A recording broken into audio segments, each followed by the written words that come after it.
We have here in front of us Debbie and Dale McCaskill, and what I'd like to say, you know, Dale, you've been the face of NAPSA here over the last several years, and I know that behind every great man is an equally great, if not greater, woman that's there dancing backwards and with high heels on. So in this case, talk to me about you know, what it's been like with your sweeping company and building your sweeping company as a team, and how you guys work together and that sort of thing. Both of you. You know, we got married. I married up certainly with this fine lady. We knew each other inside out, as most couples do, and we loved each other's company. Debbie was a school teacher, and about 7 years into that, when we're looking to have you know, someone come in additional to the operation to do anything for that matter, we decided at that point in time to bring her into the business. At that point in time, she quit the job as a teacher, came to work for us. We're one of the rare examples. Most people tell us they don't know how she does it, or I do it either, for that matter, of a husband and wife team that work together every day. Now, you want to know what the secret of that is? On the weekends, we're in separate corners at the house. At least until about 8:30 at night anyway, when we get ready to go to bed. But I could not see my business without her. I tell everybody, this is my partner. She owns 50% of my company. I'm not afraid to admit that, because she married me, she married in. And somebody has to tell him what to do. Keep me grounded. Effectively. So, what kind of role do you play in the company, Debbie? What is it you do? Well, technically, I'm supposed to be the bookkeeper person, but I do everything. I go on site visits, I talk to property managers, and I handle all the maintenance at the company. Okay. Make sure it gets assigned out and completed, and check it out after it's done, make sure it's right.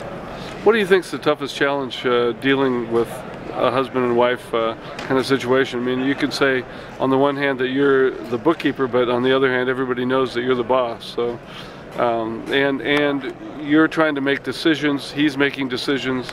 You're actually partners. How have you been able to make that work for you?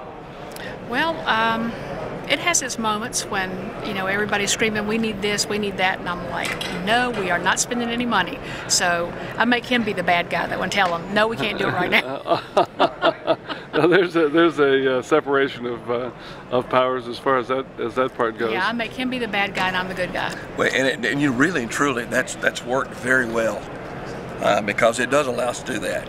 Debbie is a very non-confrontational person. And when we do it, is whenever that comes up and I have to go kill somebody, she's the one who sicks me on them usually. So I'm actually her henchman. So that's it. No, I had to say this. This is something that I said to someone a long time ago. When we got married, she told me that I would make every major decision in our marriage. And I want to tell you, so far, there's been no major decision for me to make. However, I am primed to be ready to accomplish that task as soon as she tells me it's available. So that is true. But really, working, I can't imagine not going to work and having her there every day. I can't. We have lots of family dynamics at the business. So. Yes, we do. And you've built a very successful business in this fashion, and it goes on and on. I know that you went through a real difficulty a few years back with the infamous train accident that you were able to weather with your business. Excellent that happened, and everybody was pulling for you and doing everything they could, since it certainly wasn't your fault.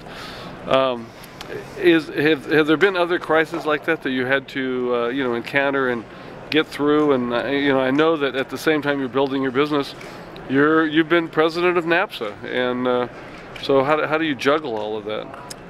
Well, actually, you have to learn how to balance the time.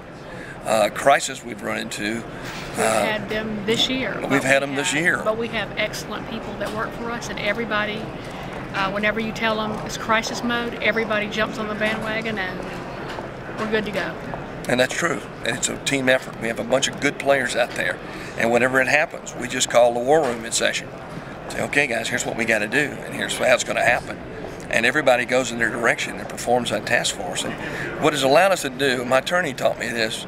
You mentioned the train accident, which I stood over that when I saw that for the first time when I drove up on the scene of the accident. And a peace came over me because it was something that I couldn't do anything about. There's nothing I could do now. I couldn't make it not happen. I mean, I couldn't go and say, oops, I'm sorry. I couldn't do any of that stuff. And the train, so the people that don't know, a train ran into one of your sweepers. Actually, the truck hit the track and then derailed. Okay. But it's a long story. Actually, I'm not at liberty to discuss it in full because I still have cases open from that. It's been 9 years this year.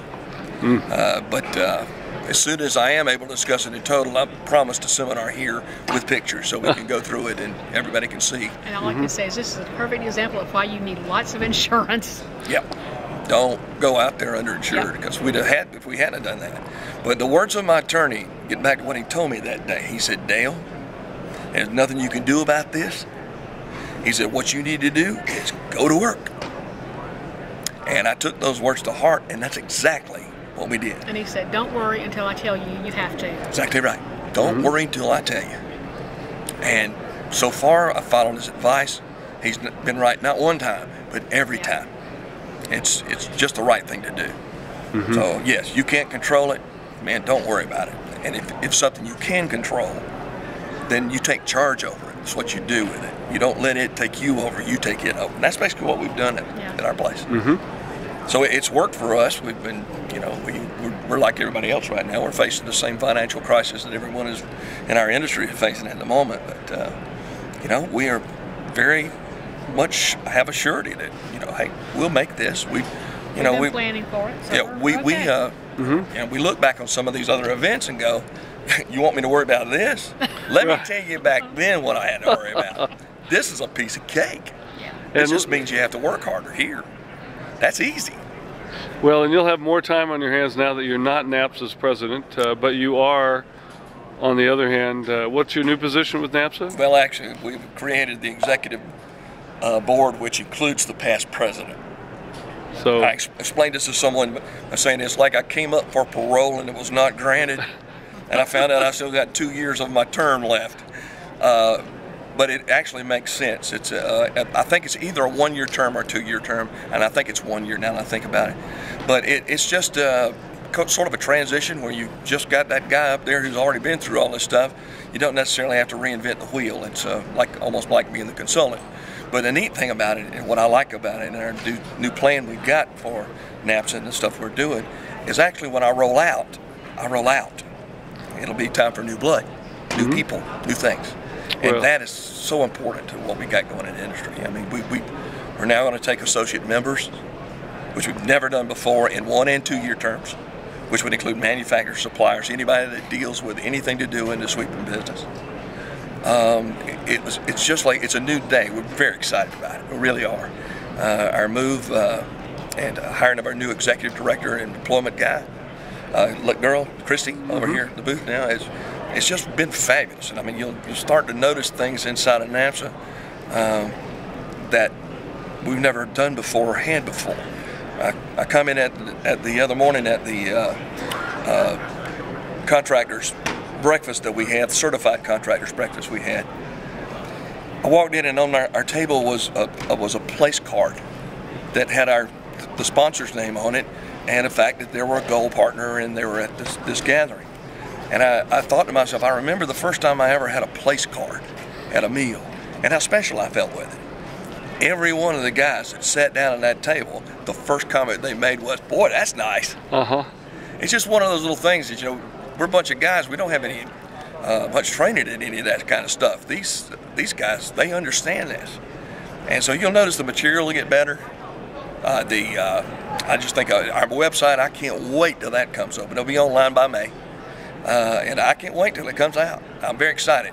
So when they passed the gavel, which was at the certified, actually we had a gavel that Carl handed to me, and all my statement was to the guys, I said, when I took this job 3 years ago, I wanted to make sure I left the association better than it was when I found it. And I said, look at this, guys. We got a gavel. We got a gavel. of all the things we went through, you know. But everybody got a good laugh out of it. But it's been a nice run. I'm really proud of the organization. I've got no regrets, whatsoever. Well, thank you very much. Concentrate on Yes. work. Right. We'll have to now go home and concentrate on work. Well, just to remind everyone that you are co-proprietors of Southco, Southern Company's Sweeping and Maintenance, and you're located in the Carolinas, and you are our featured special contractor couple. So Awesome. more on that later. Thanks.